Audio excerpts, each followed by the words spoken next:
Vamos falar agora sobre o governo, uma forte pressão de aliados do presidente Lula pela demissão do ministro da Previdência, do Carlos Lupe. Você está vendo imagens aí do Lupe, as informações são do Lucas Borges Teixeira, já estão no UOL. O presidente Lula vem sofrendo pressão, tanto para demitir o Lupe, por conta do escândalo do INSS, né, para mantê-lo também.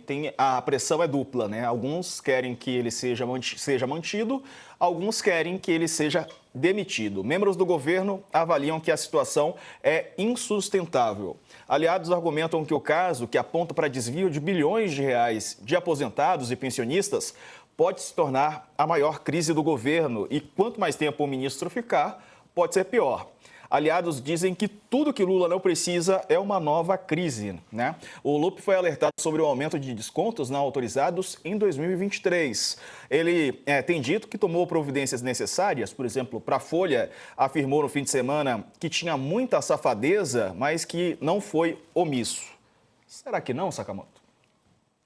Então, Diego, a questão é a seguinte, esse é um escândalo gravíssimo, né? Pega aposentados, pega pensionistas, pega, na maior parte das vezes, pessoas vulneráveis, né? O governo o governo foi alertado, tomou algumas medidas, né?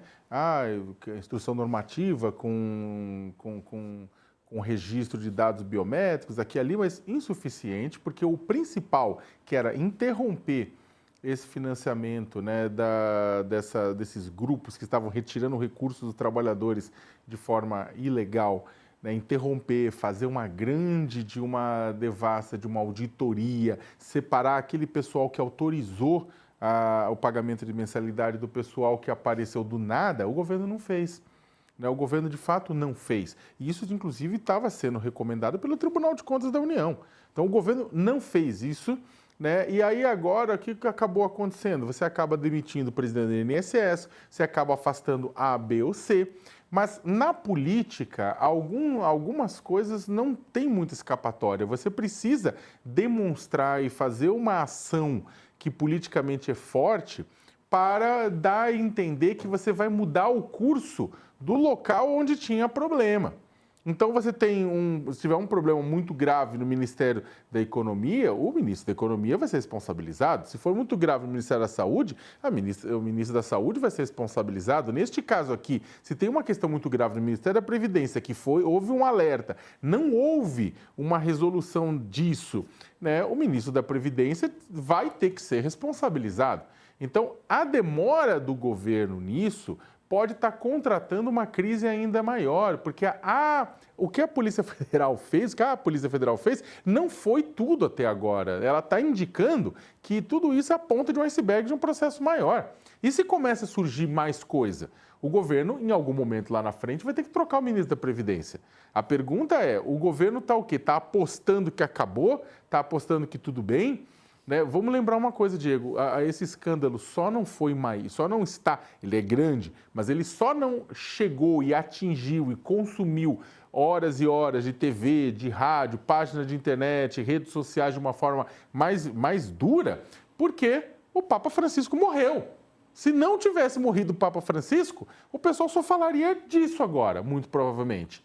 Então, o que acontece? O governo acabou surfando no fato de que uma parte da mídia não estava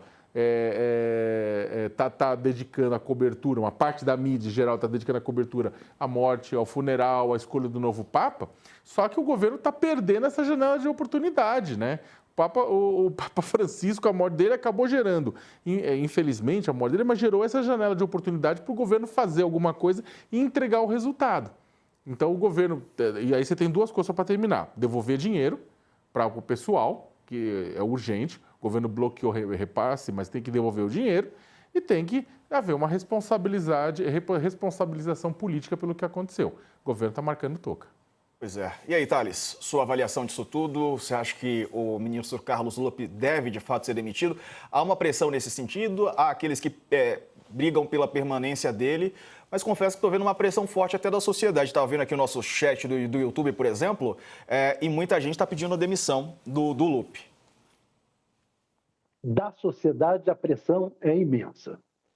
A informação que eu tenho do Palácio do Planalto é que o Lupe não sai, exceto se tiver comprovado algum envolvimento. O problema não é só comprovação de envolvimento, o problema é que o Lupi tem aí pela frente uma via crucis, e ele não é uma pessoa que enfrenta essas via crucis de maneira adequada, normalmente. Ele acaba falando besteira, essa é a verdade. Como foi aquela coletiva em que ele depositou total confiança no presidente do INSS, sendo que já estava claro que o presidente do INSS fez uma lambança, no mínimo.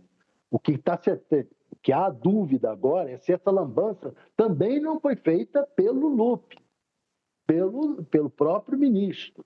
Normalmente, em qualquer outro país, um problema dessa monta, desse tamanho, resulta no afastamento do ministro. Não tem muita solução. Mas o Lupi tem uma série de dificuldades aí. Primeiro, o relacionamento pessoal dele com Lula, que existe, que é um bom relacionamento. Segundo, o relacionamento histórico do PDT com o PT na esquerda. Então, isso é uma outra questão. Eu também ouvi alguns parlamentares do PDT. Um deles me mandou até uma musiquinha, aquela, me dê motivo. Eu perguntei, vem cá, e se vocês acham que ele sai, não sai? E ele mandou essa música aí, me dê motivo. O PDT está querendo um motivo para dizer que sai do governo, porque o PDT está insatisfeito com o governo, acha que é maltratado pelo governo. E não é tão maltratado assim, um partido que tem 17 deputados, não tem muitos, entrega, sim, todos os votos desses 17, vota a favor do governo, esses 17 votos, é um partido mediano, mas que é tratado de maneira mediana também pelo governo, não é maltratado. Mas quer mais. Todos os deputados, todos os parlamentares, em geral, querem mais. E vão tentar conseguir mais nessa discussão aí, dessa crise do Lupi. O problema é que o Lupi tem uma via crucis pela frente. Amanhã vai estar na Câmara respondendo. Ele tinha sido programado já a ida dele antecipadamente, antes dessa crise, mas numa comissão da Câmara. Mas vai ter que, agora vai ter que falar sobre essa questão. A sessão vai ser praticamente toda sobre essa questão. Seria apenas uma sessão de balanço, etc. Agora vai ser ele explicando. E o Lupi, nessas horas, costuma tropeçar de todas as maneiras. Né? Você lembra que na época da Dilma, ele estava já com a cabeça prêmio, já estava... E ele fez aquele Dilma, eu te amo, que piorou a situação dele ainda mais. Ele não é uma pessoa que lida com essas coisas de maneira simples. Olha, só desculpa te interromper, Diego, só para acrescentar uma informação e também indo um pouco na linha do que o Thales falou, da complicação desse processo. O Mário Heringer, que é o líder do PDT na Câmara dos Deputados, né, de Minas, ele falou, né, que demitir o Lupi é equivalente a demitir o PDT do governo. Deu essa declaração, né? Ele falou, demitiu o Lupi, ele demitiu o PDT do governo. O Lupi foi presidente do PDT durante muitos anos, foi ministro do Trabalho, né? O ministro do Trabalho que, inclusive, verdade seja dita, tem que ser reconhecido que enfrentou uma série de BOs lá também, segurou as petecas, bateu de frente com bancada ruralista, com tudo em alguns casos, inclusive de questão de trabalho escravo, né? Segurou o touro à unha e o negócio foi. Então, o que acontece é o seguinte, o PDT está segurando, o que tudo indica por essa declaração do líder, é basicamente o seguinte, a gente não vai indicar ninguém, né? Como o Thales falou, me dê motivo, não vamos indicar ninguém. Se demitir a pessoa que na prática é o grande líder do PDT, então, né, a gente está fora. Acontece o seguinte, que a única forma repito o que eu falei lá, a única forma de garantir que a população se acalme com relação ao que aconteceu, então é devolver todo o dinheiro imediatamente. E isso vai acontecer, sendo que o governo nem conseguiu ainda fazer todo o inventário de quem perdeu o dinheiro de uma forma desonesta e de quem estava realmente com o desconto autorizado, né? Olha, se ele for considerar R$50 por mês, 12 meses no ano, dá R$600 por ano. Se for pegar de 2019 até 2024, dá R$3.600. Você vai pegar milhões, um monte de gente envolvida, né? Até cuscando a 6,3 bilhões, o governo vai tirar esse dinheiro de onde, né? Eu acho que, de certa forma, esse é o custo para salvar o ministério. E depois do intervalo, vamos falar sobre Nicolas Ferreira. O presidente do PL, Valdemar Costa Neto, disse que o deputado mais votado do Brasil pode sim ser candidato ao governo de Minas, que ele não tem nenhum impedimento de se candidatar já agora em 2026. Será? Eu te conto depois do intervalo. Até já. Enquanto isso, a gente segue ao vivo no YouTube. Só para reforçar para vocês, o ministro da Previdência, Carlos Lupe, deve comparecer amanhã à Comissão de Previdência da Câmara dos Deputados para falar sobre a operação da PF, da CGU também, que mirou os descontos associativos, indevidos e benefícios pagos pelo INSS. Em entrevista à Folha, o Lupe disse que estará lá, que não tem medo, diz que tem tranquilidade dos justos. Ele foi convidado e não convocado. Isso significa que ele não teria obrigatoriamente que comparecer, mas sim diz que vai. O Thales estava falando agora há pouco sobre a falta de habilidade dele nesses momentos, né? Ele disse que estará lá, que está tranquilo. Não sei, né? O histórico mostra que não é bem assim. Exatamente. E esse negócio que o Sakamoto falou sobre o Hering, é exatamente isso. Ele expressou bem como pensam, como está o ânimo dentro da bancada do PDT. É exatamente isso. Estão esperando, estão querendo usar isso como motivo para esticar a corda com o governo. Dizer, olha, então você está nos tirando do governo. Agora, o Lupe, a situação dele é muito difícil, muito difícil. É pouco provável que ele consiga superar a Via Crucis que vem por aí. Sakamoto, o que esperar dessa presença do Lupe amanhã?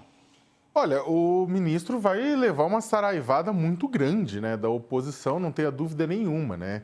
E vai dar para a oposição um posicionamento que ela vai adorar ter, que é o quê? Defender a classe trabalhadora.